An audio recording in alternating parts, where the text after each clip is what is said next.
Killer whales, or Sinis orcus, are found in every ocean on the planet. Their range is tremendous. They circumnavigate the globe on the northern and southern hemispheres. How many deaths, human deaths, do you think there have been in the last year? Or, well, how many attacks by killer whales do you think there have been on humans? How many attacks do you think there have been on human beings in the last 100 years? The answer is 0.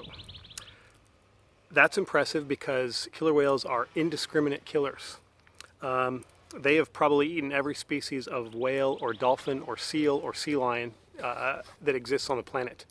They're known to take deer up in Puget Sound, up into the islands around Juneau, Alaska. As the deer cross these waterways, if there is a pod or if there's a killer whale nearby, they'll go up and grab it and eat it.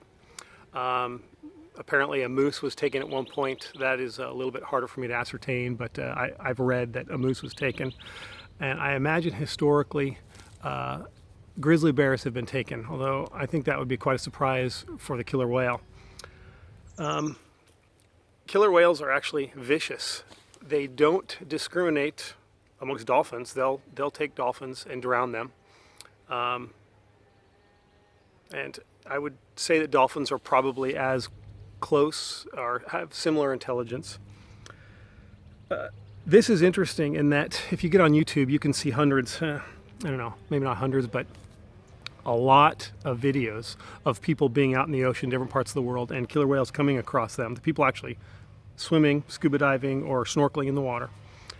And the killer whales will investigate, but leave them alone. There's one case where apparently somebody got bit by one. I would like to, I would have liked to have been there. I imagine the whale just came up and gave a love tap to the person. How terrifying would that be to be swimming and have a killer whale come up and mouth your leg? Even if it was mouthing it gently, it'd probably hurt. There's little tips on the ends of those teeth. They're not dull by any means. Anyway, that is fascinating. There have actually been 4 deaths by killer whale on the planet. Those 4 deaths occurred from captive killer whales. One whale was ambitious and killed 3 of those 4 people. This happened in Orlando, Florida. I'm sure if you live in the area, you're more than familiar with the story. 2 trainers and one dipshit that decided to trespass. How he got past security is one story, but he decided to go skinny dipping with a killer whale. I can't imagine it was a good idea. Well, it wasn't. The whale ripped the guy's face off, ripped his genitals off, and had his way with the guy. It'd be a horrible way to go. I'm not sure what the other whale did. I think it just held its trainer down and drowned it. The other 2 trainers, well, one of them actually died horribly. The whale ripped arms and legs off, so sorry you had to hear that, but it's the truth. So you've got all these wild whales, opportunistic predators, apex predators. I mean, they hunt and kill great white sharks, swimming around with humans. And in the wild, with anything, there's an economy of calories. If you've got, in this case, a prey item that's slow and lumbering and doesn't have claws or teeth, and it's just sitting there, well, that's a free meal. It takes no output to grab that thing and eat it. So humans are like giant ice cream cones floating around in the water, yet killer whales never touch us.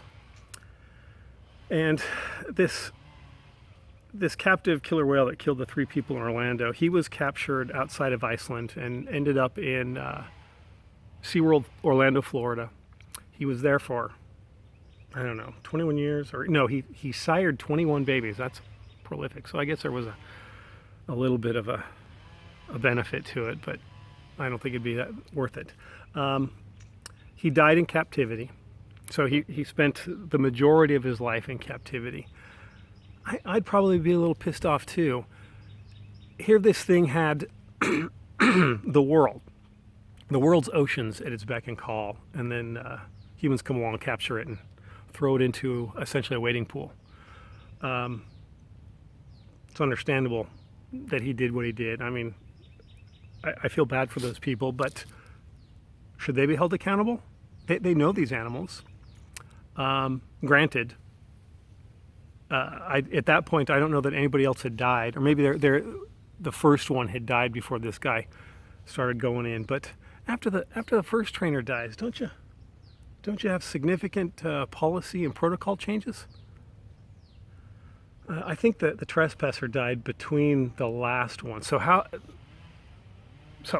the last trainer gave a show to the public, and the whale killed it shortly after the show was over. There's video footage, because water park. To SeaWorld's credit, you cannot see the video footage, and I went to looking. Not that I'm dark. I wanted to know behavior, stuff like that. It would be interesting. I'd be able to see it. I don't know if you would be able to see the significance in behavior, but I'm joking. I'm not, but I'm joking. Anyway, what the hell? How does a third trainer die? I can see one person. That's understandable. I mean, if nobody's died, this guy goes a little nuts. He had crazy in his family that nobody knew about. He kills a trainer.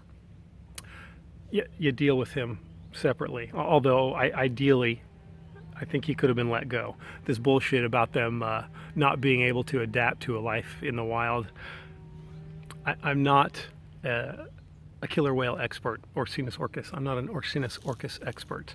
But if they caught him in the wild, they could have let him go. I'm sure there's something about diseases he could have had in captivity. I don't know. There's always an excuse. Always an excuse. Anyway, if you find yourself snorkeling in some exotic locale and a killer whale shows up, you're in good hands, or fins. I wouldn't worry about it, although you might get a love bite. But how cool would that be? Who's going to bitch about that? You're at a bar. Oh, really? Well, see this? Killer whale.